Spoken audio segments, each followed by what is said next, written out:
First tonight at 6, a health warning from our Target 8 investigators. If you are not protecting your family from mosquitoes, it is time to reconsider. Public health leaders are concerned that this summer's hot, dry weather could mean a bad year for the West Nile virus.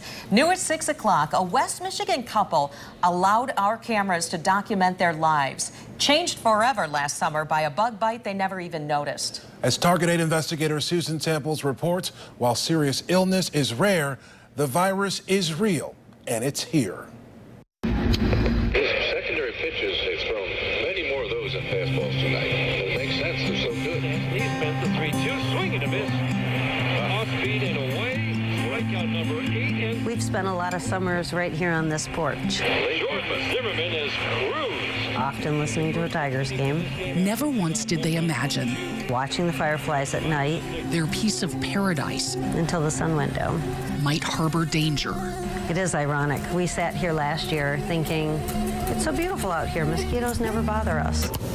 But apparently, there was at least one. Al Walczak was a healthy, active, guitar-playing retiree. He spent his career in international studies traveling the world, but not last summer. The virus-carrying mosquito that nearly killed the 67-year-old struck right here in Grand Rapids, likely in Walczak's own front yard on the city's west side. It was scary. Walczak himself only remembers blurry bits and pieces of what started with headaches and dizziness. And I remember telling Joy, you know, I don't know what's happening. You know, something weird is happening to me, but I don't know what it is. And after a week of flu-like symptoms, temperature spikes and drops, repeated doctor and ER visits. It just felt like I was losing things. You know, I was losing strength, losing balance, losing coordination. In the middle of a late August night, He couldn't sit up. He couldn't raise himself on his elbows. He couldn't lift his head off the pillow. What followed were 2 weeks in ICU, 140 days in hospitals, a ventilator, a feeding tube. And he couldn't move. He was very still. I remember watching his toes because he could still wiggle his toes. And that was very faint wiggle. But he could wiggle them, you know, and then he stopped being able to do that.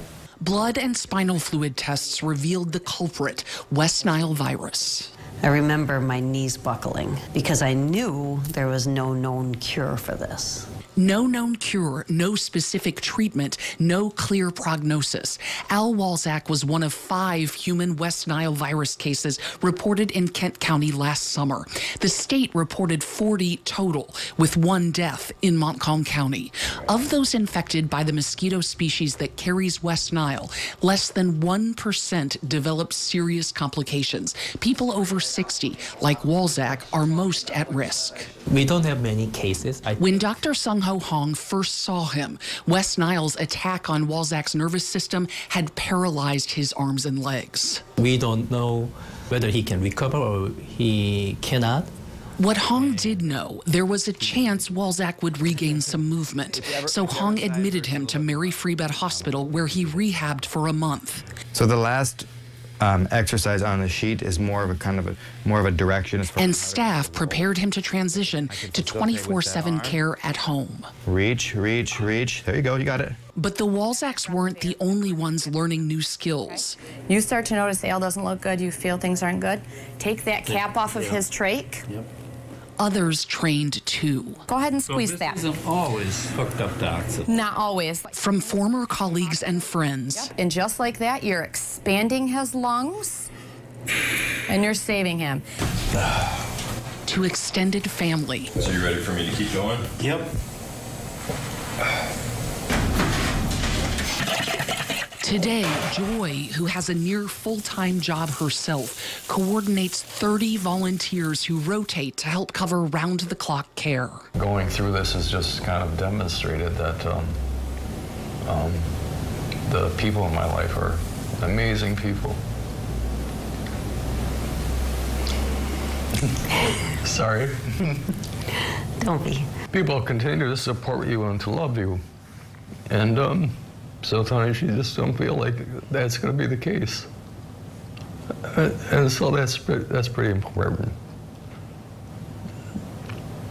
And so It makes you feel like you can keep moving on and moving ahead. You got to keep the faith, you know. You can keep at it. That's a big improvement compared to last week. Is it? Yeah.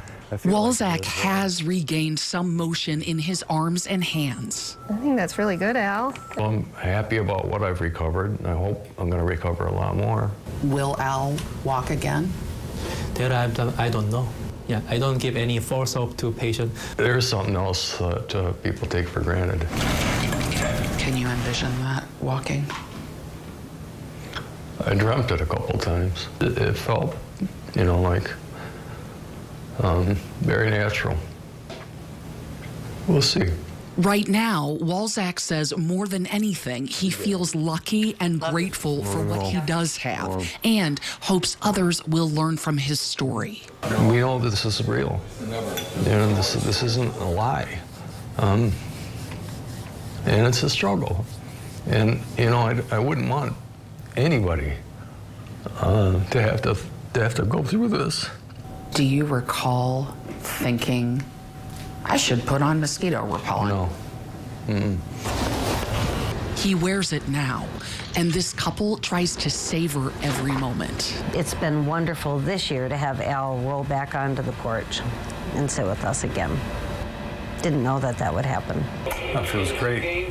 Yeah, it's beautiful out here. Perfect day. News Radio 1300. Kent County health leaders say this season they have already collected more of the mosquito species that carries West Nile than ever before. They haven't tested positive yet, but hot, dry weather like we're having usually brings an uptick in West Nile. Michigan has not had a human case yet, but that usually doesn't happen until August and September. So what can you do? You're urged to wear repellent with DEET, repair ripped screens, and certainly empty any standing water in your yard. Those are crucial steps, especially for people who are over 50, young children, or people who have other illnesses. They are particularly at risk for getting that most serious kind, the neuroinvasive West Nile virus. Right, and he just never saw that coming. He's like, I don't even remember the bite. No, no memory of the bite, and it was just there, and the virus just takes its course. I mean, some people get better, some people don't. There's no treatment, there's nothing. You just hope and keep working at rehab. And wear the repellent in advance. Wear the repellent. Think about it. Think about it. It's rare, but it's there. Yeah, it's downright scary. It is to scary. think that could happen from a mosquito bite. All right, Susan, thank you. Thanks, Susan.